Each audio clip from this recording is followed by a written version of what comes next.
So, look, I'm happy to take questions, guys. Go ahead. I'll take yours in a minute, Mary. Yes, sir. Yes, sir. Predictions and odds. Sorry?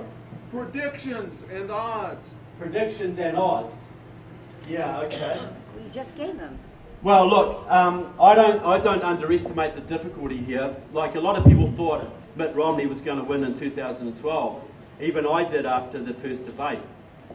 But you don't underestimate the dirty tricks of the left and how infiltrated they are into the black and Latino communities, how they use the labour unions. So it's going to be tough, but there is a real mood in this country for change. It all comes down to, in my opinion, the leadership out of the GOP. If Boehner and those people prevail, you're down. If the Ted Cruzes and the Rand Pauls and the Mike Lees and those guys come to the fore and they are backed and they are supported, I think this country has a better than even chance of turning around, restoring prosperity and restoring your constitution.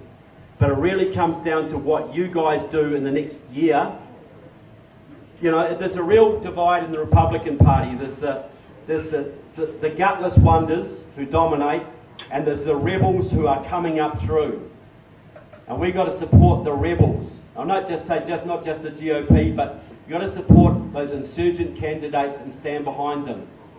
You imagine if Ted Cruz was the president and Alan West was vice president, and Rand Paul was Secretary of the Treasury. Now, wouldn't this be a different country?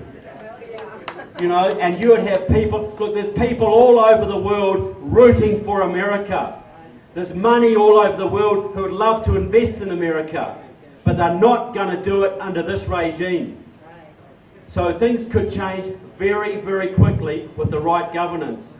And that is not impossible to do. Not impossible at all. So there's one more shot to save America, but I think it can be done. Do you speak to university students? Because I think your message is... Trevor, move to your left. I never move left. So.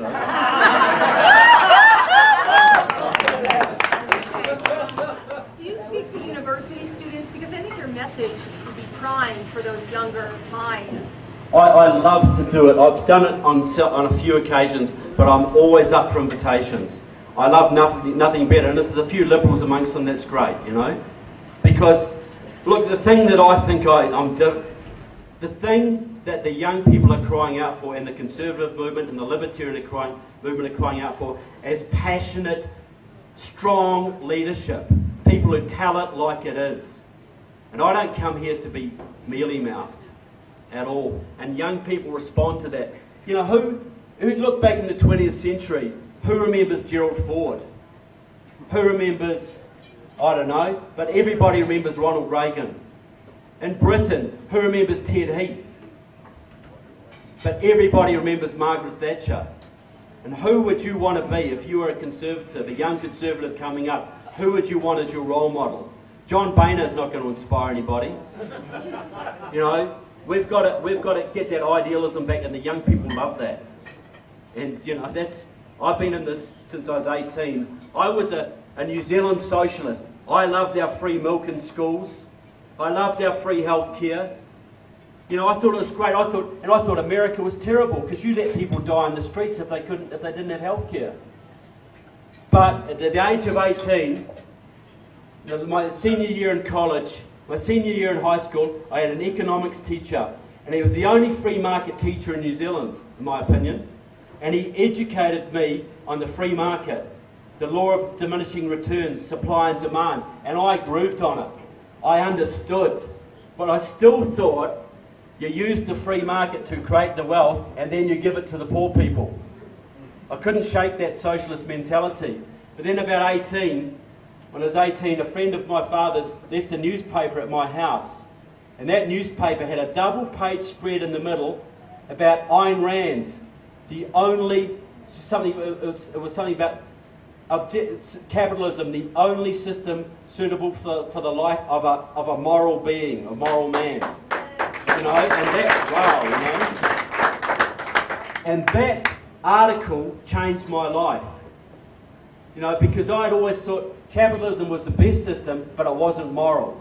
Because everybody said, well, you know, it's very selfish and it's, you know, nasty and not moral. And I made the connection that actually striving for one's own betterment is a moral thing to do. And young people need to learn that kind of thing. But they also need to connect the fact that their country is under attack. They're fighting a cultural war, and they're the victims of that war. And they have very little future in this country if the present regime goes on. This has been the richest generation ever in America, but if things don't turn around, it'll be the last. You know, this will be a third world country. So any time anybody can, you know, I do rabbit on, you know, but any time anybody can get me, you know, university audiences, I never turn them down, ever. Those kids are very liberal. They're indoctrinated by their professors, Yeah. most of the professors. So you have got to target universities in this country if you want to make any kind of impact. Well, I think, look, I totally agree, but I have a philosophy too. Like, I will debate liberals for amusement or if I'm bored. But basically, I'm here to educate the already educated and to bring the people in the middle across a little bit further. But you have a great angle because you just said you were a socialist. So Yeah. when you come from that way, you can explain your personal story and you make a huge impact. Well, look, I'd love to do it. Believe me, I enjoy it more than anything. And any invitation I can get, I'll be there. You know. And I've made videos that have been distributed and that sort of thing, but I have limited time. Yeah, I know. You know. But any invitation, I'm there. Mary? You had mentioned that you urge us to get active and take over the Republican Party and take over that leadership. And would you talk about that and the Shanghai Cooperation Organization? Okay, and I'll say, I know there's a lot of libertarians here who probably don't hold the GOP in very high regard. Is that a fair comment? Yeah. A lot of Republicans who don't hold the GOP in high regard. And I always say, you know, normally my view is you stand for what you believe in. You fight for what you believe in. And if you believe in a libertarian candidate, you vote for them. And you promote them and you fund them. The thing I'm looking at here is in the next 2 election cycles, there's only one force that's going to stop the Democrats. There's only one force that has any chance. Because I don't believe that if we lose the next 2 elections, I don't think there will be any more meaningful elections after that. I think this is our last chance. So people have got to search their conscience and decide, okay, do I support a force that could beat the enemy, or do I support a force that I believe in more, but will not actually win and will actually draw votes away from the force that could defeat the enemy? And that's a big moral dilemma for me, believe me. What I've advocated to Tea Party groups is, what they need to do is join the GOP en bloc, en masse. They don't join as individuals. See, in Australia they have a faction system in the Australian Labor Party. It's a one party, but they have 2 factions. The so-called right-wing faction and the socialist left. And they hate each other, and they fight, and they horse trade, and they try and destroy each other. But when it comes to election time, they work together as a united front against the Conservative opposition. I'm advocating that the Tea Party groups and Liberty groups join the GOP, not as individuals, but en bloc. So, say the Loudon 912 might become the Loudon 912 GOP branch. And they block vote their way into positions of power. They tell the GOP quite bluntly, we're here to take you over, we deserve this party, not you, and we're going to primary out and vote out every rhino we can. Every single one. And not to dilute you, you know, sometimes the Tea Party folks they're new to politics and they'll try and primary out every rhino across the state. And they lose. You pick out 2 or 3 every election cycle, the ones you can win, and you take them out. The GOP doesn't respect you, make them fear you. Because you do that after sorry? Amen. Amen. Because you take them out, and it's already proved Lindsey Graham is crapping his pants right now, and that's wonderful. You know, that's the way to do it in my opinion. And if we had 20 years ahead of us, I'd say build up the Libertarian Party, you know, build up those ideas. But we have 2 election cycles to turn things around. I think we've got to save the country and actually take back the GOP for, for what it should be. Get rid of the rhinos. They're as bigger enemies as the socialists. So I'm a guerrilla guy, you get in there and you take them out. No prisoners, no mercy, no compromising, no weasel words. Get in there, say what you believe, and you say, you don't support the Constitution, we're coming after you.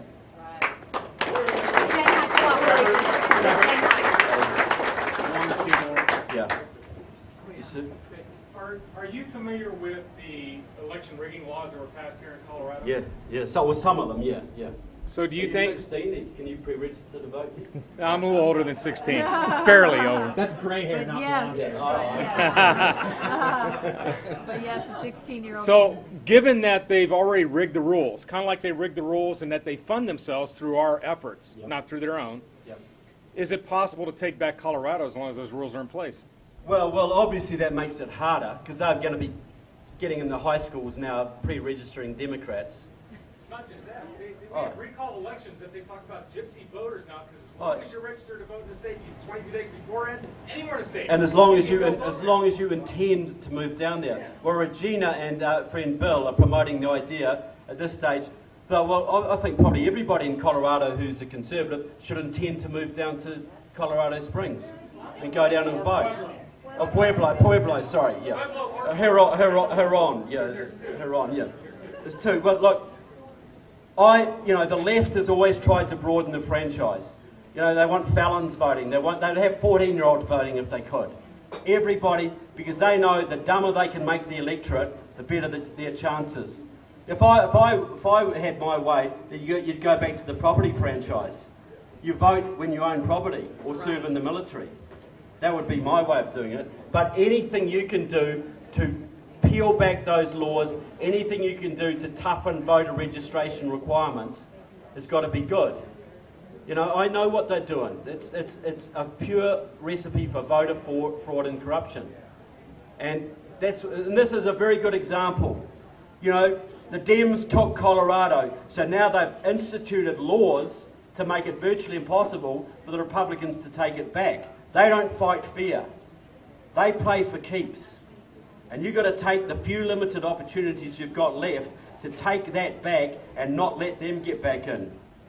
And I'm not saying do dirty tricks, but you've got to stand up and fly your flag proudly, because Americans will rally to it, if only you've got the courage to do it. Barry wants me to say something. Just one little thing.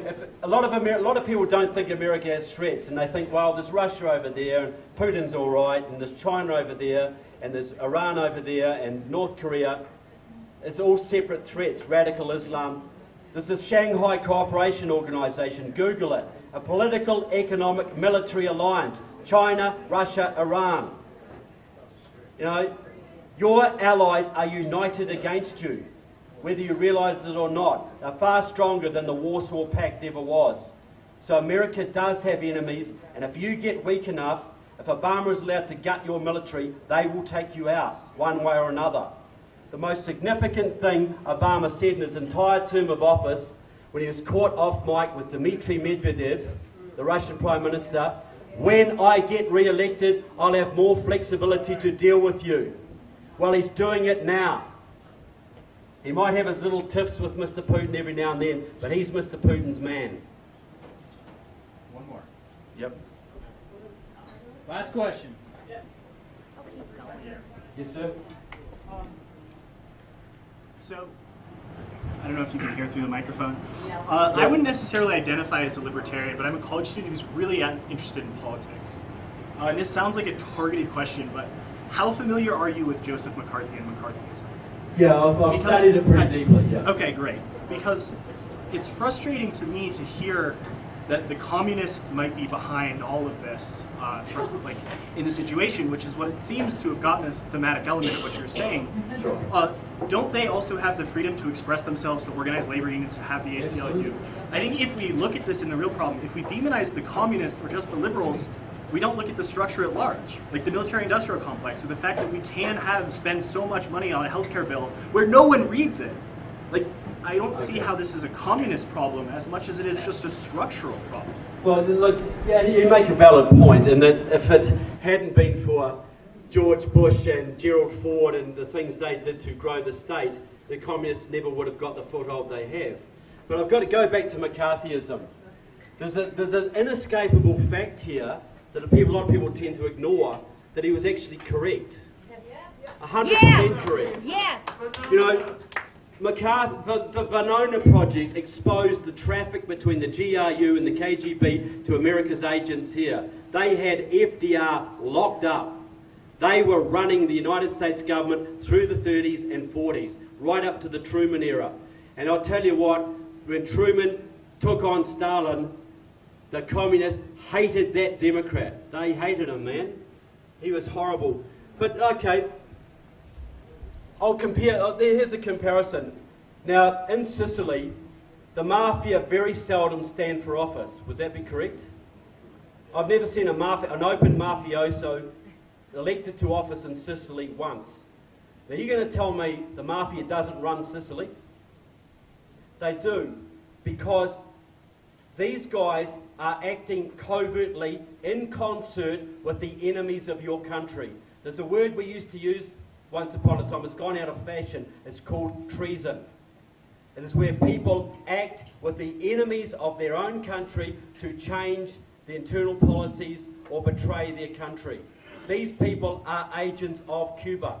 They are agents of Nicaragua and Venezuela and Iran and Russia and China. They sign oaths to protect the Constitution while they are working covertly with the enemies of the Constitution. That is our crime. That is a very big crime.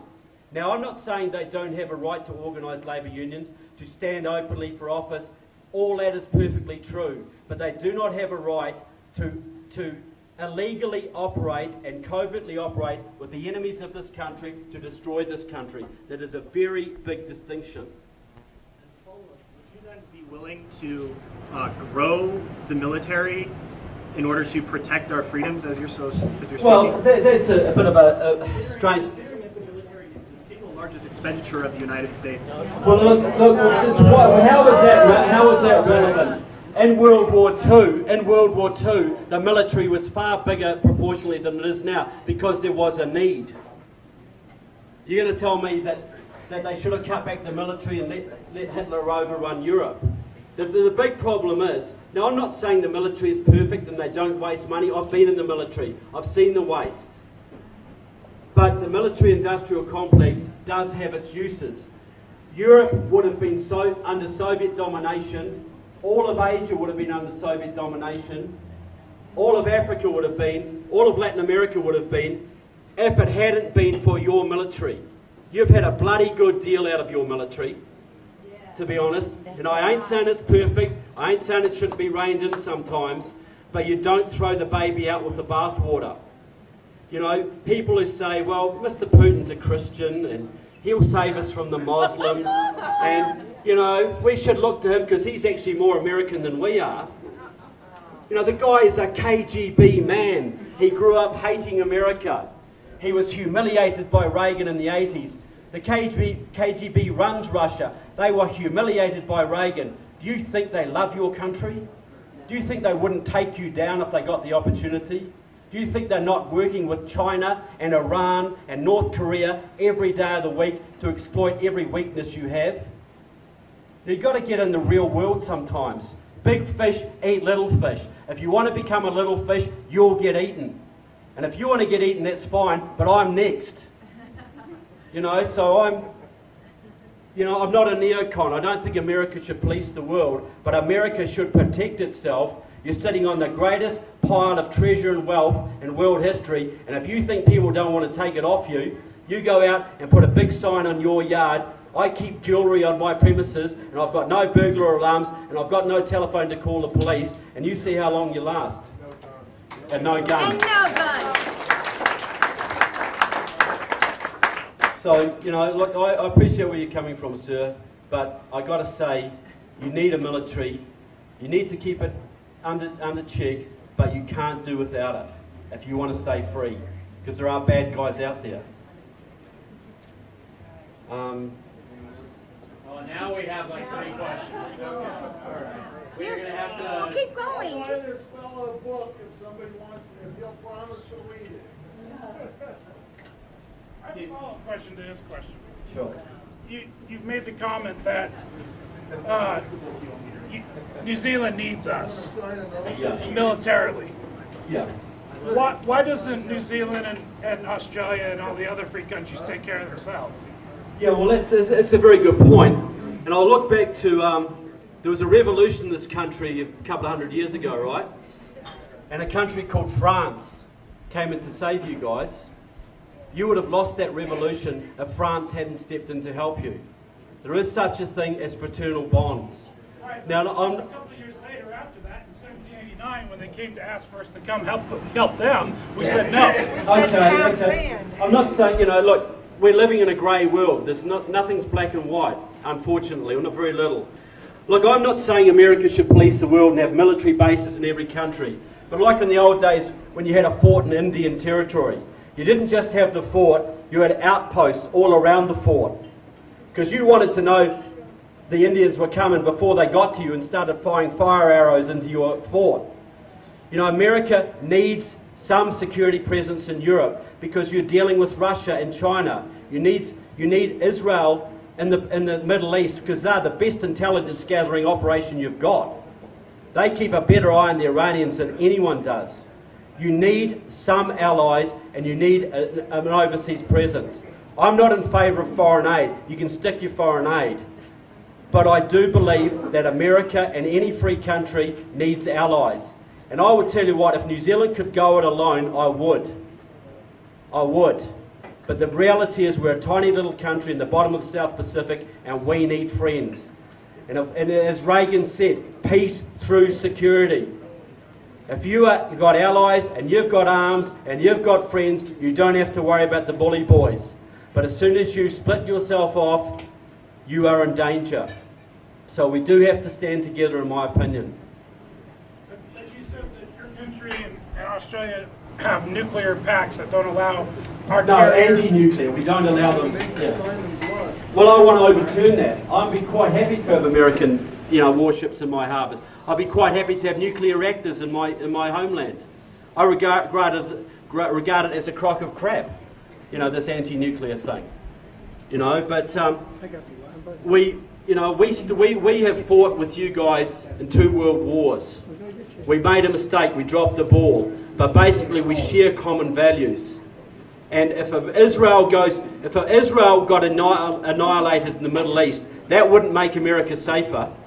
That would make America a lot more in danger than it is now. Because you wouldn't have your eyes and ears, you wouldn't have your allies, and it wouldn't appease the radical Muslims. They take one, it's like saying, oh, we'll let Israel go, that means the Muslims won't worry about us. Well, they tried that in World War II. They let Czechoslovakia go.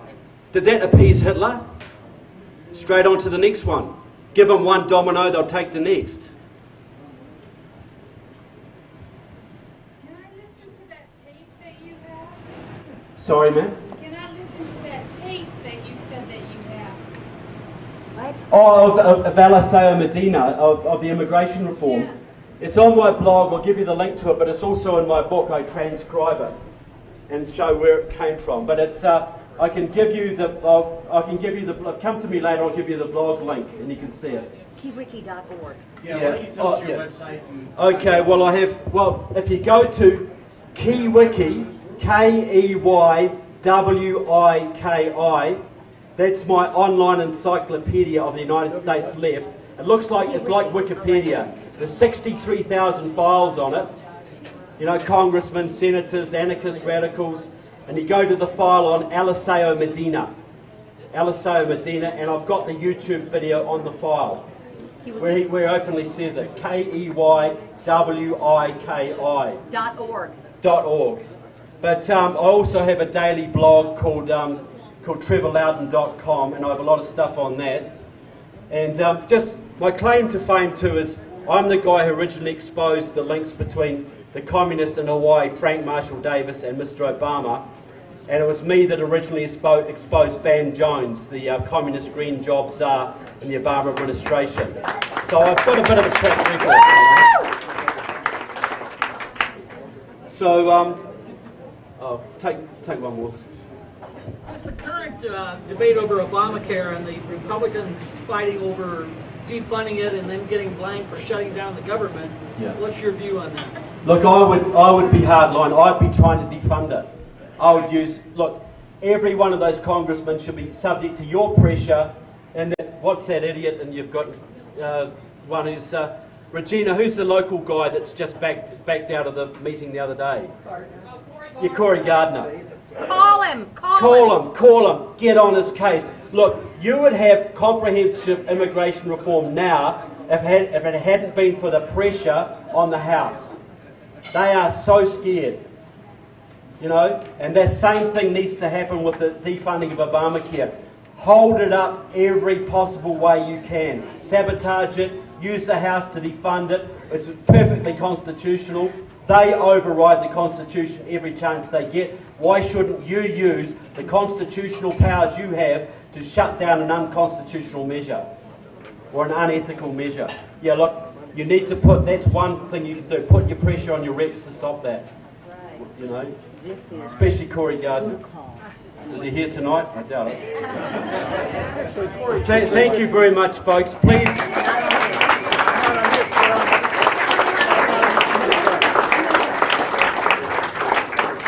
Look, I love being here. Please, buy the books. I've got a couple of DVDs. There's a great one there on how a lot of the collapse of communism was faked. There's the Agenda DVD, which is very, very good. I've got my older Barack Obama book and my new one there. This funds me as I go around the country. So you're doing yourself a favour, but you're doing me one too. So thank you very much, guys. Thank you.